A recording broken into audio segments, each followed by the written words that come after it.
हाँ तो भैया बता दें कि हमारे साथ मिल गए हैं जनता दल यूनाइटेड के जिला प्रवक्ता यानी कि ब्रिज किशोर सिंह पटेल जी।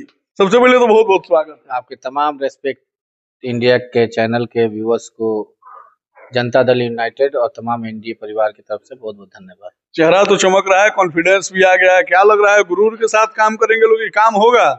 नहीं, ये कॉन्फिडेंस तो पहले भी था। हम लोग जिस नेता के सिपाही हैं वो कॉन्फिडेंस में ही रहते हैं और 2005 से 2025 तक कॉन्फिडेंस था। हमने पहले भी नारा दिया था कि 2025 से 30 फिर से नीतीश, और वो कॉन्फिडेंस दिखा। और बिहार की जनता ने जो मैंडेट दिया है 202 का, मैं पहले भी आपके चैनल पे बताया था कि विपक्ष को दांत खोदने का सीट नहीं मिलेगा।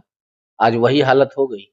काहे नहीं दे दिया जी? 25 को तो सीट दे दिया ना तेजस्वी यादव को, तो बैठवे करेंगे विपक्ष में। पहले भी हमने बोला था कि 2010 की स्थिति पैदा होगी बिहार में, लेकिन लोगों का परसेप्शन क्रिएट था गमछा हिलाने से होगा क्या लेकिन बिहार। 2010 वाला कहाँ परसेप्शन क्रिएट हो पाया? 210 सीट आया था, इसमें आप लोगों का कम सीट आ गया, 202 सीट है, 8 को कम है। देखिए, मैं वही बोल रहा हूँ कि गमछा हिलाने से बिहार का विकास नहीं होने वाला है। हाँ। बिहार का विकास धरातल पे चल के काम करने से भी होता है। और बिहार की जनता ने जो मैंडेट दिया है, इससे साफ जाहिर होता है कि बिहार की जनता माननीय नीतीश कुमार जी और देश के यशस्वी प्रधानमंत्री आदरणीय नरेंद्र मोदी जी में अपनी आस्था व्यक्त करती है, चिराग पासवान जी में आस्था व्यक्त करती है, जीतन राम मांझी जी में आस्था व्यक्त करती है, उपेंद्र कुशवाहा में अपनी आस्था व्यक्त करती है।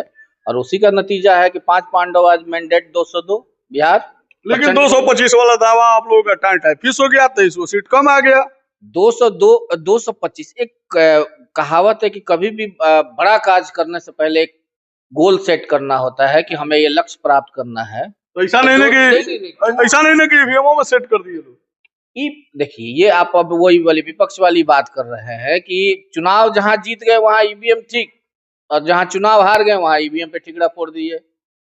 सिवान में अगर मैं बात करूं, 8 सीटों पे 7 सीटें हमारी एनडीए की सीट जीती है और एक पे आरजेडी ने जीता है। क्या आज जहां रघुनाथपुर से उसामा साहब जीते हुए हैं वहां ईवीएम ठीक था और 7 जगह ईवीएम खराब था? तो ये तो विपक्ष का ये था। हम लोग को पता था कि मैंडेट जैसे ही मिलेगा बिहार में, शाम को एक स्लोगन चलेगा विपक्ष की ओर से कि ईवीएम हैक हो गया।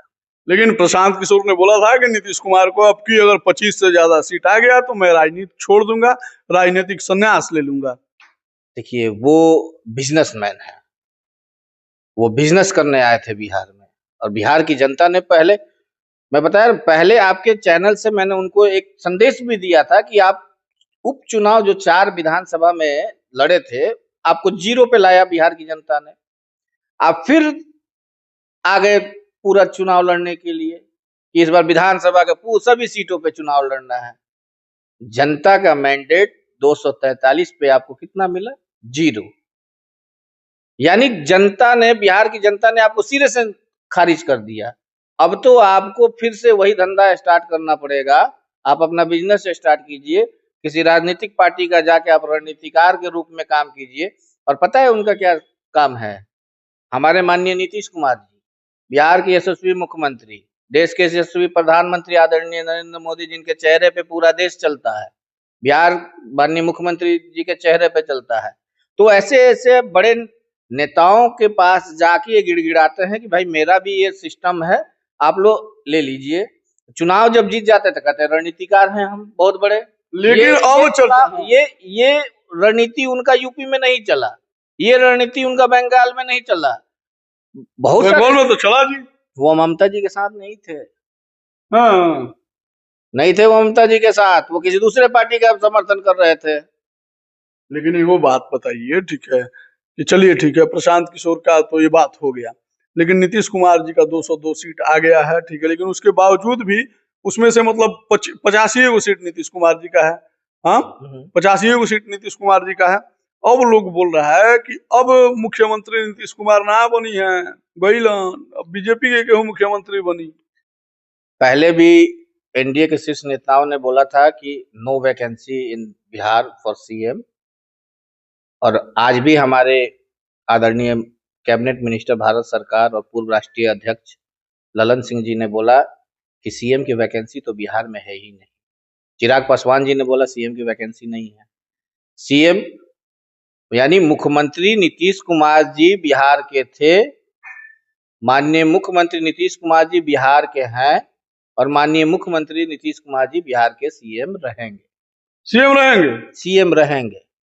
अच्छा, इसमें कोई किंतु परंतु बट लेकिन किंतु परंतु कुछ नहीं है। बिहार के सीएम, जनता ने जो मैंडेट दिया है, एनडीए को मैंडेट दिया है, माननीय नीतीश कुमार जी के चेहरे पे मैंडेट दिया है, सीएम वही रहेंगे। ज्यादा समय नहीं लेंगे, आखिरी सवाल आपसे करेंगे। तेजस्वी यादव बोल रहे हैं कि हमारा कोई भी विधायक जो है शपथ ग्रहण नहीं करेगा, हम लोग चुनाव को खारिज करेंगे और फिर पुनः चुनाव कराएंगे।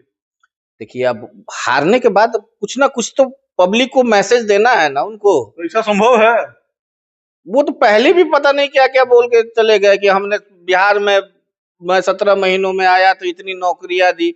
आप एक बात बताइए, घर के मुखिया आप हैं, आपके राजी से ही कोई काम होगा। आप उप मुख्यमंत्री हैं तो आपका साइन नहीं चलता है बिहार में किसी कैबिनेट में कोई बिल पास करने के लिए। जब भी साइन होगा माननीय मुख्यमंत्री नीतीश कुमार जी का ही साइन होगा। आप 17 महीनों की सरकार में आए हमारे, आप कह रहे हैं कि हमने इतने 2.5 लाख 4 लाख नौकरियां बांट दी। आपके लेकिन आपके शिक्षा सामने विभाग तो- तो उन्हीं के पास था, शिक्षा विभाग उन्हीं के पास था। नहीं, शिक्षा विभाग, आपको शायद जानकारी की कमी है। शिक्षा विभाग उनके ही पार्टी में थी, चंद्रशेखर जी के पास थी। जी जी। तो फिर विभाग उन्हीं के पार्टी ने दिया नौकरी। उनके पास नहीं थी, उनके एक विधायक चंद्रशेखर जी हैं, उन्हीं के पास थी। और शिक्षा विभाग में जो अमान परिवर्तन हुआ है, हमारे गोपालगंज जिले के भोरे के विधायक आदरणीय सुनील कुमार जी जब से शिक्षा विभाग में कमान संभाले हैं, अमान परिवर्तन हुआ है। वो लोग 17 महीने का एक नहीं होता है सपना, ड्रीम, हाँ। वो आए और चले गए। यानी कि सपना आप लोग दिखाते हैं लोगों को। बढ़िया। नहीं, सपना तो इसलिए हम माननीय नीतीश कुमार जी एक बात बोलते हैं कि हम ना किसी को फंसाते हैं और ना हम किसी को बचाते हैं, तो जैसी करनी वैसी भरनी। यानी कि जीरो टॉलरेंस की सरकार जो है बरकरार रहेगी। सुशासन की सरकार है, रहेगी। एकदम रहेगी। आपको बता दें कि हमारे साथ बृजकिशोर सिंह जी थे, जो कि जनता दल यूनाइटेड यानी कि नीतीश कुमार जी के पार्टी के जिला प्रवक्ता हैं, गोपालगंज जिले के रहने वाले हैं और काफी मुखर होकर बोलते हैं। तमाम वार्तालाप पे आप लोगों को क्या कहना है कमेंट सेक्शन में लिखिएगा। मिलेंगे फिर, तब तक के लिए धन्यवाद। Thank you.